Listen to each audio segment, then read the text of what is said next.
මේ විතර්කයන් විධූපණය කිරීම ගැන කල්පනා කරලා බලනකොට මේ විතර්ක කියලා කියන්නේ ඇත්ත වශයෙන්ම මාර සේනාවක්.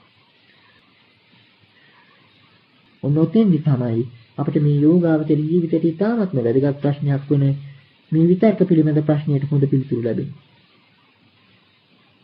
මාර සේනාවයි මේ විතර්ක කියලා කියන්නේ. අපි සාමාන්‍යයෙන් මාර සේනාව කියන්නේ කෝලාරික අර්ථයෙන් ගන්නවා නිතරම.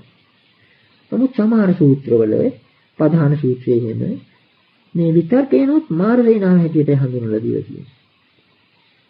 ප්‍රධාන සූත්‍රයේ කියවෙනවා කාමාතේ පඨමා සේනා ဒ ුතියා රති උච්චති තතියා කුප්පිපාසාතේ චතුර්ථි තණ්හා පෞච්චති ආදි වශයෙන්.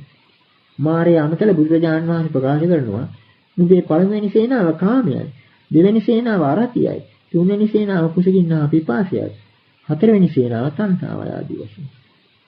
ওই විදිහට සේනාව හඳුන්වනවා. මෙතන මේ කියවෙන කාමයන් අපි සාමාන්‍යයෙන් හිතන්නේ වස්තු කියලා. නමුත් මෙතන කියවෙන්නේ කාමයන් පිළිබඳ සිතිවිලි. කාමයන් පිළිබඳ විතර්කයන්මයි ඇත්ත වශයෙන්ම යමුරු අර්ථයෙන් සැලකුවාම කාමයන් හැටියට සැලකෙන්නේ. මේ බව හොඳින් හෙළවෙන හොඳ ගාථාවක් සංයුත්ත නිකායේ සඳහන් වෙනවා. යතේ කාමා යානි චිත්‍රානි ලෝකේ සංකප්ප රාගෝ පුරිසස්සකාම තිඨන්ති චිත්‍රානි තතේව ලෝකේ අතිත්ථ දීරා විනයන්ති ඡන්ද. යතේ කාමා යානි චිත්‍රානි ලෝකේ විසිතුරු දේවල් නොවේ කාමයෝ. සංකප්ප රාගෝ පුරිසස්සකාම සංකල්ප රාගයයි මිනිසෙකුට කාමය වන්නේ.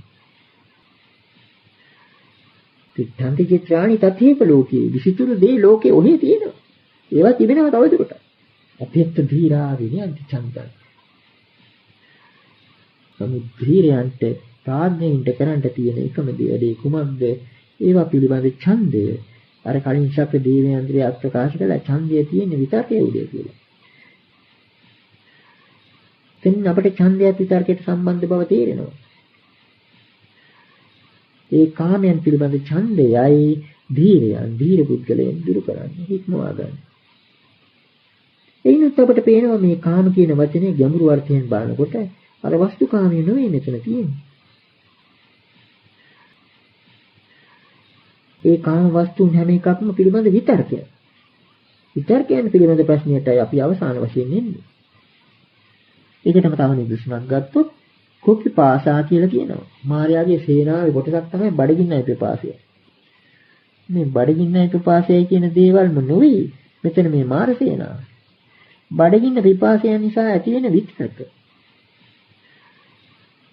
කිංසු අසිස්සාම හුවන් වසෙස්සන් ආදී වශයෙන් මොනවද මං කන්නේ කොහෙද නිදන්නේ ආදී වශයෙන් ඇති කරගන්න විතර්ක.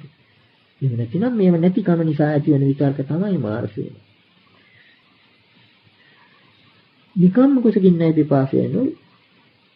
උන්වයි විදියට අපට පේනවා විතර්ක පිළිබඳ ප්‍රශ්නේ මෙතන වැදගත් බව. ඒ වගේම කලින් අවස්ථාවක අපි උදාන පාළියෙන් උපුටා දැක්වුව උදාන පාළියේ බෝධි වර්ගයේ 3 වෙනි සූත්‍රයේ ගාථා සදා හවීපාතු භවಂತಿ ධම්මා ආතාපිනෝ ඡායතෝ බ්‍රාහ්මනස්ස විදූපයන් තිට්ඨති මාරසේනං සූර්යෝ ඕභාසෝ මන්තලික්ඛා.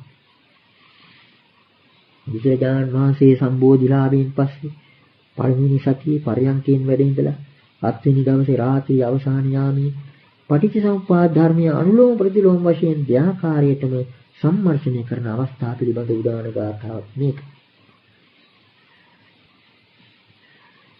සදා හවීපාතු භවಂತಿ ධම්මා ආතාපිනෝ ඡායතෝ බ්‍රාහ්මන. ධම්ම අවස්ථාවක කෙලෙස් තවන මීරියෙන් යුක්තව ධ්‍යාන වඩන්නා වූ රහතන් වහන්සේ මේ බ්‍රාහ්මණයාට ධර්මියෝ පහළ වෙද්ද ඒ කියන්නේ ප්‍රත්‍ය ධර්මියෝ වැටෙද්ද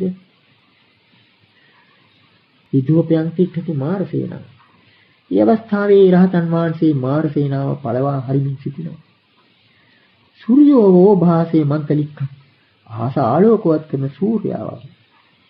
ඔන්න එතකොට අපිට ගලපන්න පුළුවන් දැන් මෙතෙක් කියාපු කාරණා අනුව අර කියාපු මාරසේනාව පළවා හැරීම කුමක්ද කියලා.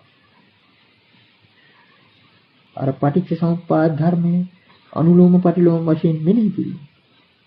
ඒවා ගැන හුඟක් දුරට අපි සාකච්ඡා කරලා තියෙනවා. මේ පටිච්ච සමුප්පාද න්‍යාය අනුව කල්පනා කරලා බලනකොට මෙන්න මේ විදිහේ දෙයක්. ඉමස්මින් සති ඉදං හෝති ඉමස්සුප්පාදා ඉදං උප්පජ්ජති ඉමස්මින් අසති ඉදං නෝති ඉමස්ස නිරෝධා ඉදං නිරුද්ධ. මේ ඇති කල්හි මේ වෙයි. මේ ඇතිවීමෙන් මේ ඇති වෙයි. මේ නැති කල්හි මේ නොවේ. මේ නැතිවීමෙන් මේ නැති වෙයි. මෙන්න මේ ධර්ම න්‍යායයට එකඟව මේ ධර්ම න්‍යාය මෙතනට කිට්ටු කරනකොට මේ එක් ප්‍රත්‍ය ධර්මයන් ගෙවිලා යනවා. අන්නේ ගෙවි යාමෙන් තමයි අර විතර්කයන් නැති වෙලා යන්නේ. විතර්කයන් විදූපණය වන්නේ. මේ හැම එකකම ඇතුළත එකිනෙකට සම්බන්ධව තිබෙන අවිජ්ජා පත්‍ය සංඛාරා සංඛාර පත්‍ය විඥානං ආදී වශයෙන් ඒ ප්‍රත්‍ය සම්බන්ධතාව අර ජෝඩු වශයෙන් ගැළපීලා තියෙන ඒ ධර්මයන් අතර ඒ ධර්මයන් මැදින් තිබෙන ඒ ධර්මයන් හා සම්බන්ධ ප්‍රතිත්‍ය සමුත්පාද ධර්ම න්‍යායය දිහා අර විදියට අනුලෝම ප්‍රතිලෝම වශයෙන් බලනකොට අර එකකවත් ගන්න දෙයක් නැහැ. ඒ හැම එකකම විතර්ක ගෙවිලා යනවා. ඒවා නැතිලා යනවා අර ඇතීම් නැතිම් එකවර දකින්නකොට. විනිවිද දැකීම. ඒකෙන්ම තමයි මාර්සේනව පළවා හරින්නේ. විදෝපයන් පිටටි මාර්සය.